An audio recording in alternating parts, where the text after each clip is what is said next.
আসসালামু আলাইকুম। প্রতিদিন রান্নার চ্যানেলে সবাইকে স্বাগত ভালোবাসা জানিয়ে আজকের অনেক দিন পর আর একটি নতুন রেসিপি নিয়ে চলে এসেছি। তো অনেক দিন কোনো ভিডিও দেওয়া হয়নি কিছু অসুবিধার কারণে। তো যাই হোক, অনেক দিন পরে এলাম। তো আজকের রেসিপিটার নাম হলো পুঁই শাক দিয়ে চিংড়ি মাছ। তো এটা সবাই করে থাকি আমরা। তো আমি আজকের এই রান্নাটা করব। তো কী কী নিয়েছি দেখো। আর বাড়িতে থাকা সাধারণ কয়েকটা উপকরণ দিয়ে, মানে সবসময় যে মশলাগুলো আমরা বাড়িতে ব্যবহার করি সেগুলো একদম ঘরোয়া মশলা, বাড়তি কোনো মশলা দেব না। তো চলো দেখতে থাকো কীভাবে রান্না করি আর কী কী নিয়েছি। তো এখানে কিছু পুঁই শাক আলু কেটে ধুয়ে নিয়েছি, চিংড়ি মাছ কেটে ধুয়ে পরিষ্কার করে, আর নিয়েছি পেঁয়াজ আর কাঁচা লঙ্কা।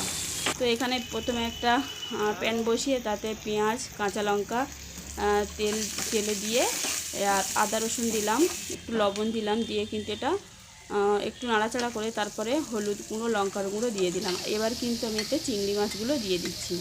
তো এই চিংড়ি মাছগুলো আমি একটু ভুনা করে নেব। আর তোমরা চাইলে কিন্তু অনেকে মানে ভেজে নিয়েও রান্না করতে পারো। তো আমার কাছে এরকম করে রান্না করলে আমার মনে হয় বেশি স্বাদ লাগে। তো ওই জন্য করে আমি এরকম করে নিলাম। তো ওটা আমি ভুনা করে নিয়েছি। আর তারপরে আর একটা কড়াই বসিয়ে সর্ষের তেল দিয়ে দিলাম, আর দিয়ে দিলাম অল্প পরিমাণে পেঁয়াজ কুচি আর আদা রসুন বাটা।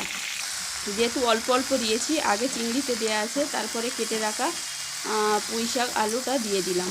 তো এটা ভালো করে একটু নাড়াচাড়া করে একটু লবণ দিয়ে দেব। তো দিলে পুঁই শাকটা কিন্তু অনেক নরম হয়ে যাবে। তো তারপরে হলুদ গুঁড়ো আর লঙ্কার গুঁড়ো সব কিন্তু অল্প অল্প করে দিলাম, যেহেতু চিংড়ি মাছে রয়েছে ওই জন্য করে আমি অল্প দিলাম। তো দেখতে পাচ্ছ একদম কিন্তু অল্প হয়ে এসছে, আর অনেকটা কিন্তু পানি বেরিয়ে এসছে। তো আমি তারপরে নাড়াচাড়া করে আর মানে একটু চাপা দিয়ে দিলাম সিদ্ধ হয়ে যাওয়ার জন্য। তো এখানে পানিটাও মরে গিয়েছে, আর যে পানিটা বেরিয়েছিল সেটা মরে গিয়েছে, অনেকটা কিন্তু সিদ্ধ হয়ে এসছে। তো আমি এটাকে আরেকটু নাড়াচাড়া করে ভালো করে কষিয়ে একটু কিন্তু পানি দিয়ে দিচ্ছি। তো এরপরে কিন্তু আমি পানি দিয়ে ঝোল দিয়ে দেবো। আর এই ঝোলটা ফুটে উঠলে একটু মানে কম হয়ে আসলে তারপরে যে ভুনা করে চিংড়িটা রেখেছিলাম সেটা দিয়ে দিলাম, দিয়ে নাড়াচাড়া করে একদম নামিয়ে নেব। উপর থেকে একটু ভাজা মশলা দিয়ে দেবো। তো যে প্যানটাতে আমি চিংড়ি ভুনা করেছিলাম সেইটা ধুয়ে একটু পানি দিয়ে দিলাম। তো দেখতে পাচ্ছ আমার চিংড়ি মাছ পুঁই শাক চিংড়িটা হয়ে গিয়েছে। একদম সহজ ঘরোয়া পদ্ধতিতে বাড়িতে তোমরা যে মানে এইভাবেই ট্রাই করে একবার দেখতে পারো, কিন্তু খেতে খুব স্বাদ হয়। তো আজকের রেসিপিটা এই পর্যন্ত। ভালো লাগলে লাইক কমেন্ট শেয়ার অবশ্যই কিন্তু সাবস্ক্রাইব করে পাশে থাকবে।